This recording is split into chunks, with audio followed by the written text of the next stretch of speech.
What has and hasn't gone to plan for the Indiana Pacers this year as they hit about a month to go? Plus, Pascal Siakam, does he have an All-NBA case? And I have to tell you why this homestand is so important for the Pacers. We'll get to all that today on the Locked On Pacers podcast.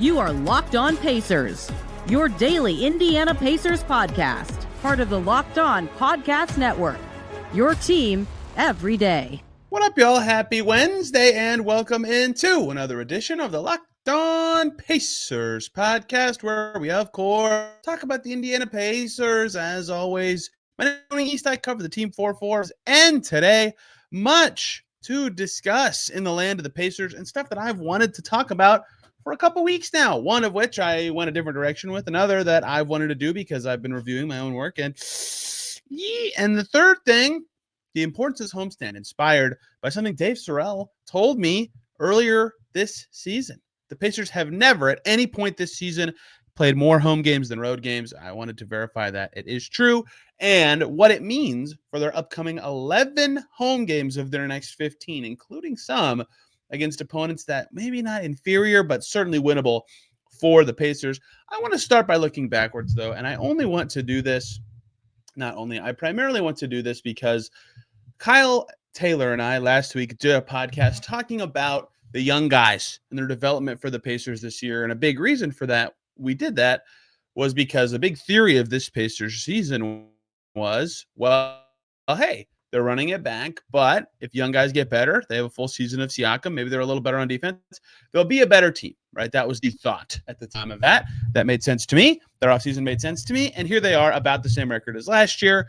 And so I wanted to look back on some of the predictions, the big talking points from the summer, and see what exactly is it that hasn't allowed that to be the case, if that makes sense. Because I think there's a few things that very obviously stand out when I looked through this, but it still became very fascinating to me. The way I wanted to do this was going back through, if you guys listen all the time, every summer I do a show with Jimmy Cook where we look at, we call it, what are the odds that something will happen for the Pacers this year? And then Will Furr and I do over-unders with some albeit made up by me, numbers, but it's big topics for the Pacers this season.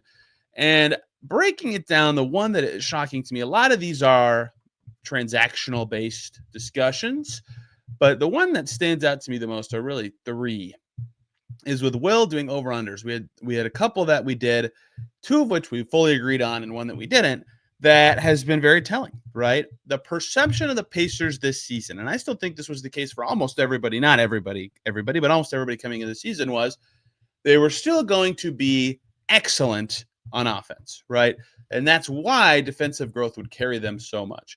I proposed to Will Furr and other people I talked to about this, we just didn't do it in the over-unders or in a show, was, Will, are the Pacers going to be better or worse than third and a half on offense? So basically, will they have a top three offense or not? And we both said under.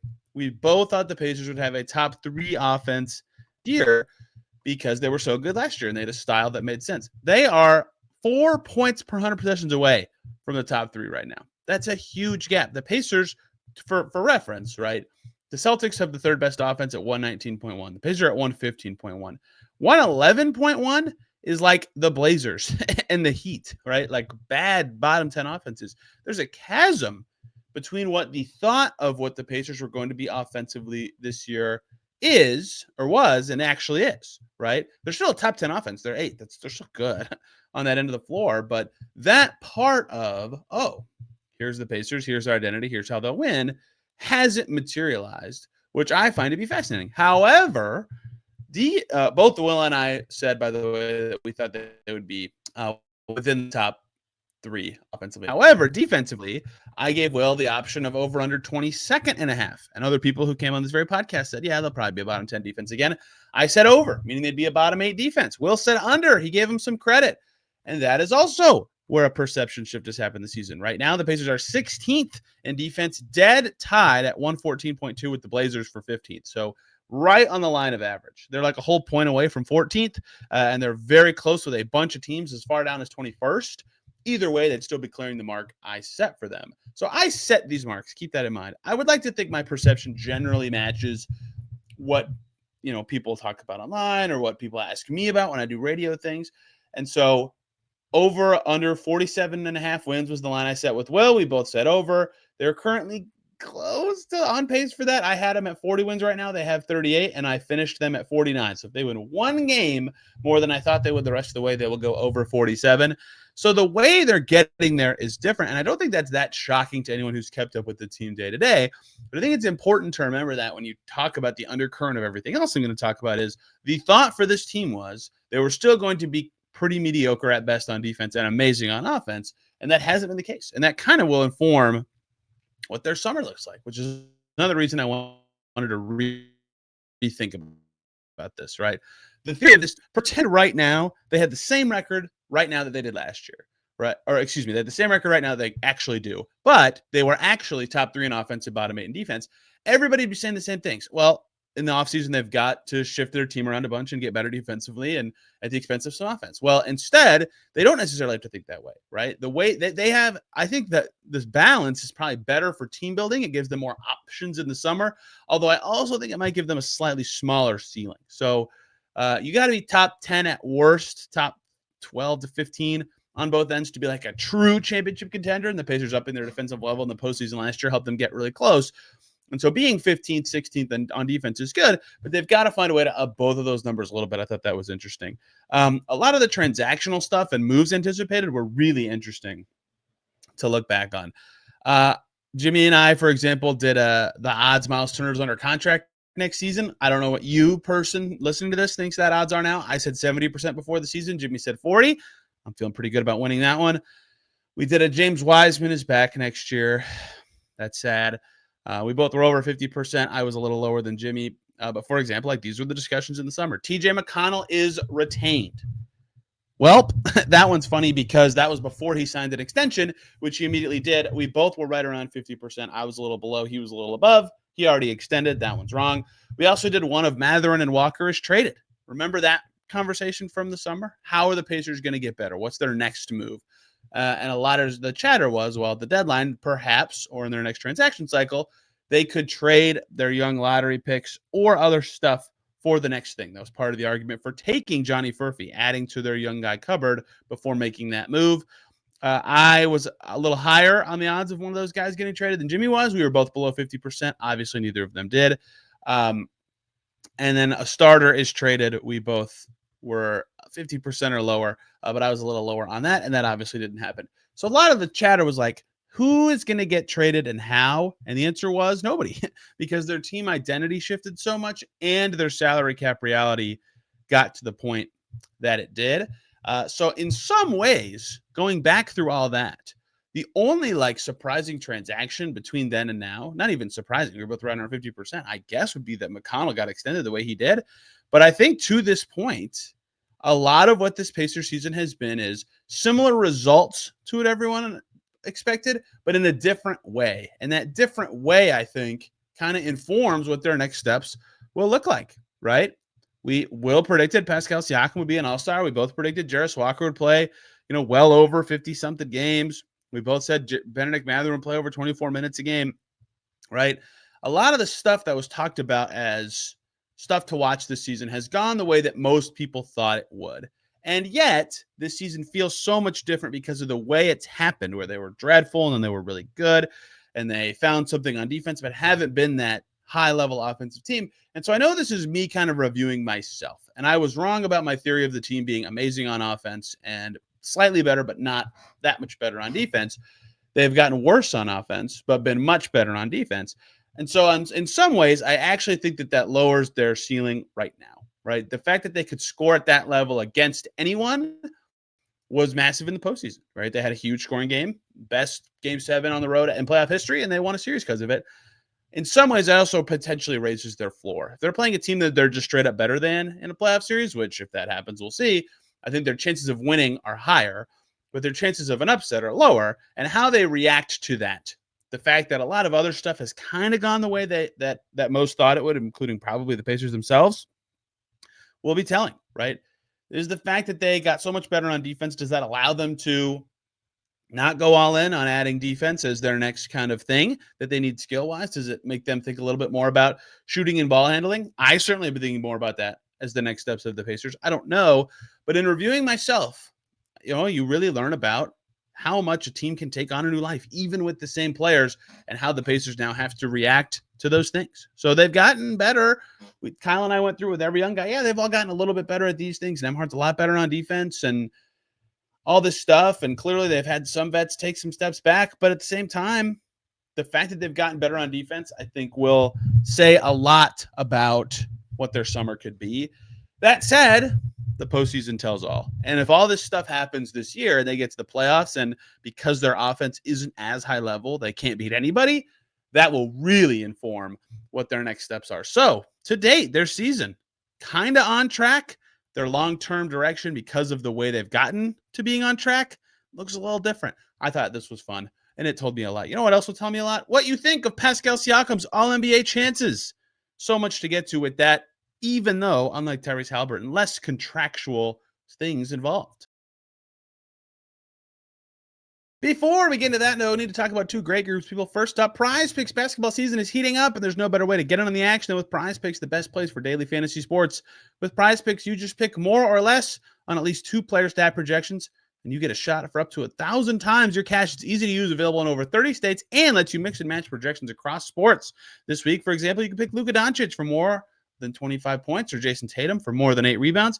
Prizepicks makes it simple. You set your lineup in less than 60 seconds and stay engaged all game long. When you win, your money hits your account in as little as 15 minutes. No waiting around. Every Tuesday, they have discounts. Their player projections are up to 25% off, giving you even more value to your lineup. Download the app today. Use the code LOCKEDONNBA to get $50 instantly after you play your first $5 lineup. That's code LOCKEDONNBA for $50 instantly after you play your first $5 lineup. Tagline here, Prizepicks, run your game. We also need to talk about Hungryroot when it comes to grocery shopping and meal planning.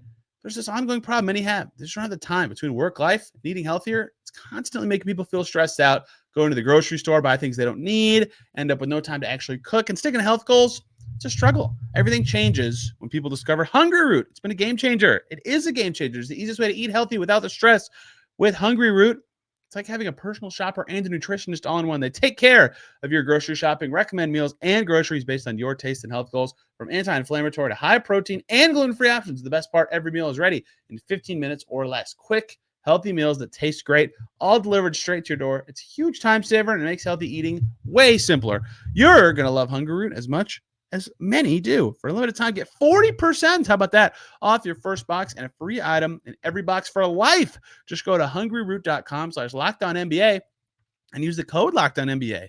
That's hungryroot.com/LockedOnNBA. Code LockedOnNBA to get 40% off your first box and a free item of your choice for life. Hungryroot.com/LockedOnNBA. Code LockedOnNBA. Don't miss out.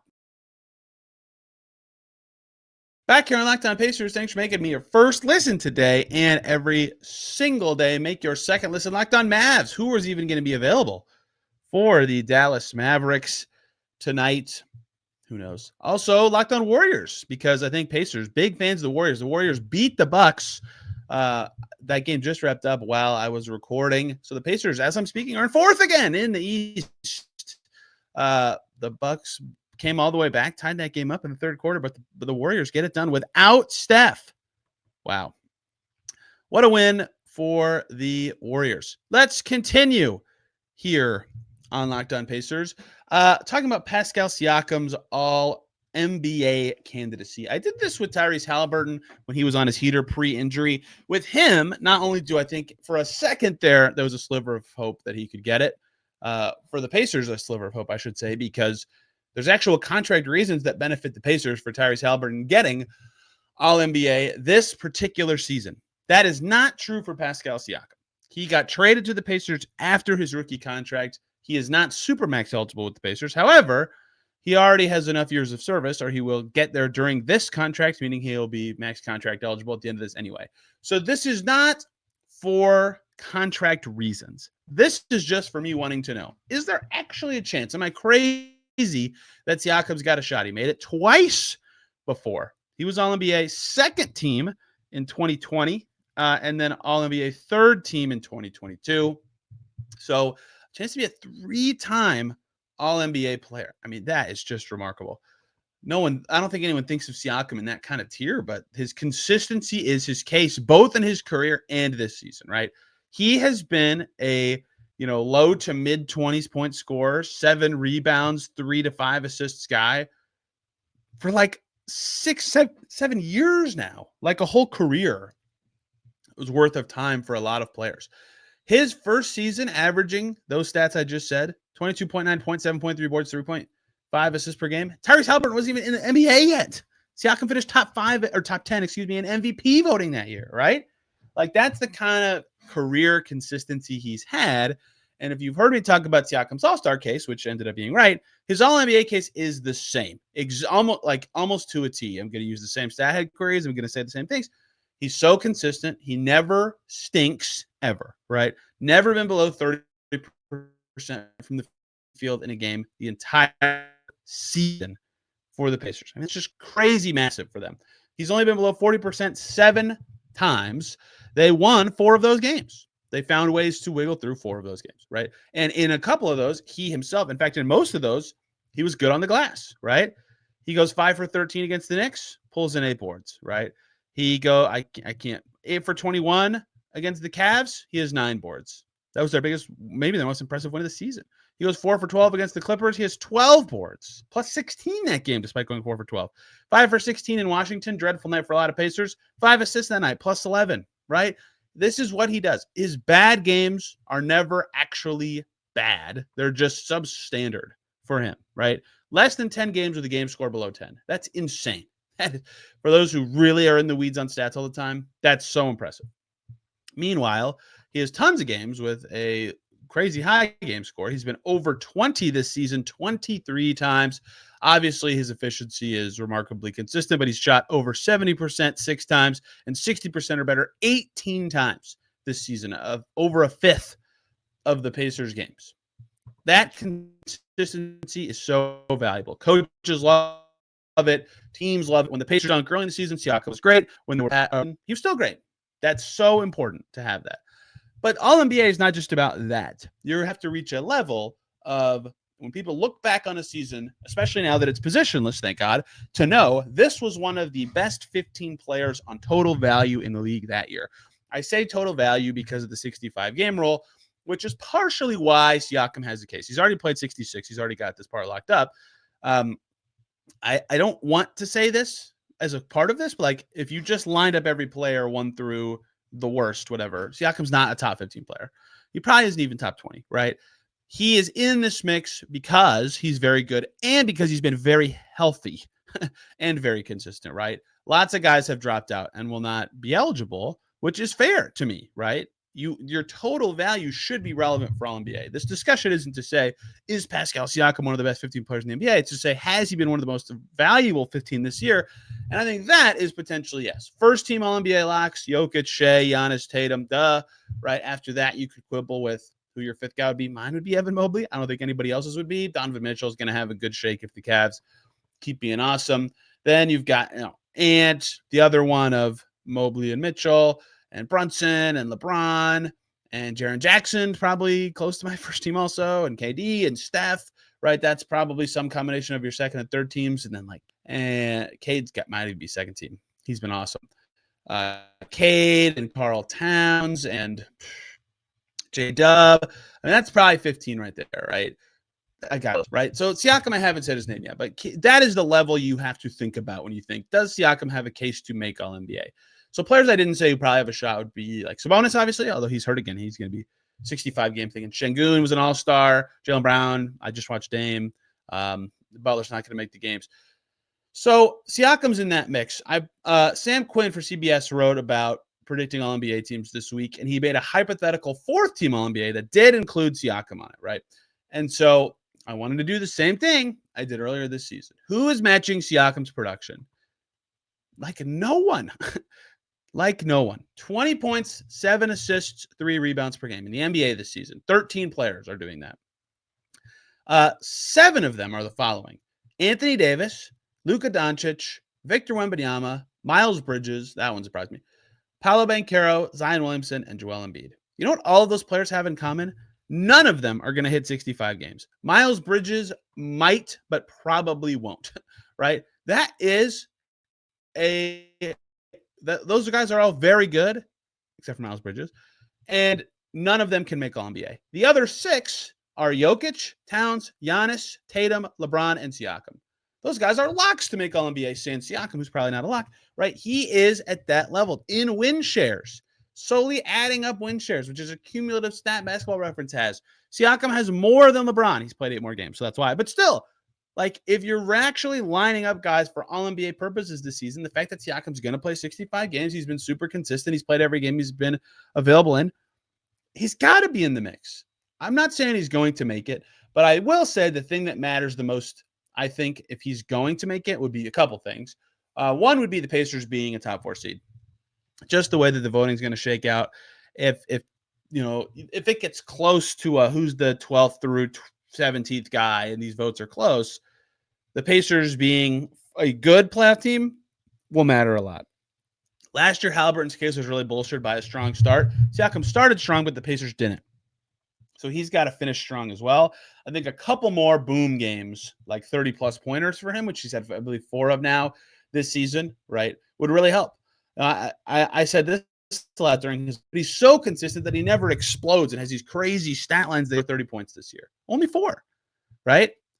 And in 2 of those, I believe the Pacers lost. Yeah, they lost in Atlanta and lost in Miami. He had over 30 points. So a couple more wow games, good success for the Pacers, especially after this Bucks loss. That I think would go a long way in his pursuit to make All-NBA. I think he's got a shot. And now that Haliburton got hurt and missed some time and doesn't have the same kapow that he did after the break, Siakam certainly has the Pacers, I believe, best shot to make it of anybody on the roster. I don't even think it's really close. Unpredictables on-off numbers for the whole league. Siakam's like 7th in on-off differential in the entire NBA. Someone with Cleaning the Glass could verify that he's in the top 10.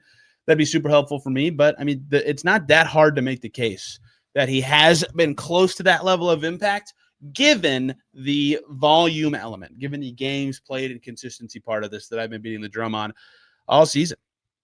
Alas, that's where it is. Bucks lost, so Pacers are in 4th, and their home stand is coming. They have to take advantage. We're going to explain why to close out today's Locked On Pacers. Before we do that, let's talk about Robinhood. With Robinhood Gold, you can now enjoy the VIP treatment, receiving a 3% IRA match on retirement contributions. The very privileged, are no longer exclusive. With Robinhood Gold, your annual IRA contributions are boosted by 3%. Plus, you also get 4% APY on your cash and non-retirement accounts. It's over 8 times the national savings average. The perks of the high net worth are now available for any net worth. The new gold standard is here with Robinhood Gold to receive your 3% boost on annual IRA contributions. Sign up at Robinhood.com/gold. Investing involves risks. Rates are subject to change. 3% match requires Robinhood Gold at $5 per month for 1 year from first match. Must keep funds in IRA for 5 years. Go to Robinhood.com/boost. Over 8 times the national average savings based on interest rate claim, based on data from FDIC as of November 18th, 2024.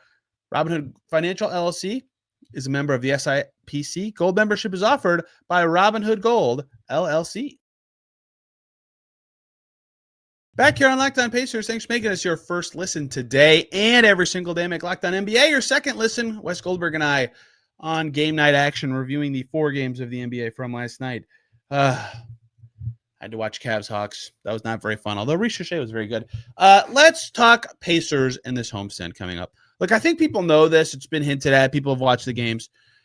But their schedule's been goofy, right? They had Paris, first of all, which was a home game. But that not only meant they went to Paris in the middle of the season, that meant they had condensed games before and after, right? They were leading the league in games played when they went to Paris. They had already, I believe, coming out of Paris, this will be their 4th back-to-back. They had Clippers Nuggets. They had Bulls Bucks. They had Sixers Bucks, and now they'll have Mavs Nets this week.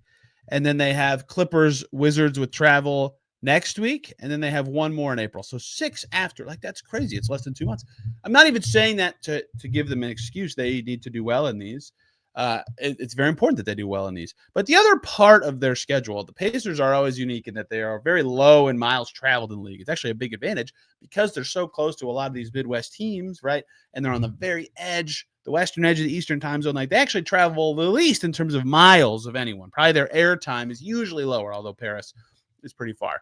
So I only bring this up to say Dave Sorrell said something very interesting when he was on this podcast a few weeks ago about the Pacers, and he said they will never be plus on home games this whole season. And I thought, that's crazy. That is absolutely crazy. But it's true. It is actually accurate. I went through it, and because of Paris, the Pacers will always have played more road or even road home until their 81st game of the season. That is just nuts, right? So after 20 games, they had played 10 of each, 10 on the road and 10 at home. That was when it was even. They had beaten Detroit that night. I think they were 9-11 at the time. They lost to Detroit that night. And they fell to 9-11 at the time. And then they went on that horrible stretch and lost to Charlotte and all that. But they are at one point, and that one point is now and a lot of other points, had played 9 more games on the road than at home. That includes going into the All-Star break. And I'm counting Paris as a road game. If you don't count the first Paris game as a road game, because technically that was a home game, everybody can see through and put their air quotes on that, then it's 7, right? The gap is 7 more road games than home games. That's a ton to make up, which means, guess what? That's coming right now for the Pacers. The makeup time is coming. 11 of their next 15 games, so the rest of the season, really 11 of their next 14 games are at home. They're road games, a short little 2-game trip to Washington, D.C., and then OKC, and then a 1-game out and back to Denver, which sucks, but is very random, in early April. And then their last game of the season's in Cleveland, which is short and easy and sweet. So they have to take advantage of the fact that, yes, their schedule has been unique this year. I won't say harder or easier, just unique because of Paris. And because of the way that their travel got set up, they had their normal West Coast road trip split. You've been following this stuff if you've been watching the teams, all this stuff, regardless of my own opinions of their schedule. This is so unique. Not only do they have all these home games, they play Dallas tonight. Myles Turner against Dallas, by the way, get ready. They play Dallas tonight, Brooklyn twice. They play Sacramento, Charlotte, and Utah, and then Washington, all at home. I mean, those have to be wins. And then the rest of their home games between now and the end of the season are Orlando, Cleveland, Sacramento, Minnesota, and the Lakers, right? Not only do they have a very home-heavy schedule, and they've been much better, by the way, at home, 20-9. I think they're one of 4 teams with less than 10 losses at home this year. Now, granted, that's because they've played fewer home games, but still, they've done very well. I mean, 20-9 is a great record. They've done very well at home this year. If they want 4, which they currently hold, they have to take advantage of this. And that sounds so obvious. You have to win to get the 4 seed. But I think that the fact that they have such a unique scheduling setup and they got to this point still in the mix means they have to take advantage of it. If they were hovering around between 6th and 7th, you could say, well, this is nice that they have these home games. It could keep afloat. It will secure their playoff spot. This is like a have to kind of thing. If they trip all over themselves, given the gift they have now, because they've already weathered the storm, they'll have no one to blame but themselves. And this was mostly me talking about the fact that they need to be better, but this was also me telling you, hey, there's a lot of home games coming up. It's going to be fun to cover all of them, including tonight. Pacers and the air quotes Mavs will play in Indy. The Mavs have very few healthy bodies available, and the next 3 opponents for the Pacers are not really trying to win. So the Pacers absolutely have to take advantage of that as well. We'll be at all 3 of those right here for this podcast, and we'll be talking about them after each of the upcoming games. Hope you guys enjoyed this episode and learned something, hopefully, and were entertained. Get back tomorrow after Pacers Mavs talking about whatever happened in that game. A chance for the Pacers to win 2 in a row for just the 2nd time in the month of March. Seems important. Actually, it'd be the 3rd time. I forgot that first Houston-Chicago game was in March. Regardless, they have stumbled in between those, and it would be nice for them to get some momentum, and they'd win 4 out of 5. There we go. That sounds nice and fun. So back tomorrow, talking Pacers Mavs. You can find me on Twitter and Blue Sky at Tony R. East. This podcast is on Twitter at Locked On Pacers, and also Locked On NBA Game Night with myself and Wes Goldberg out tomorrow. Thank you all for listening. Have a wonderful day. We'll see you very soon.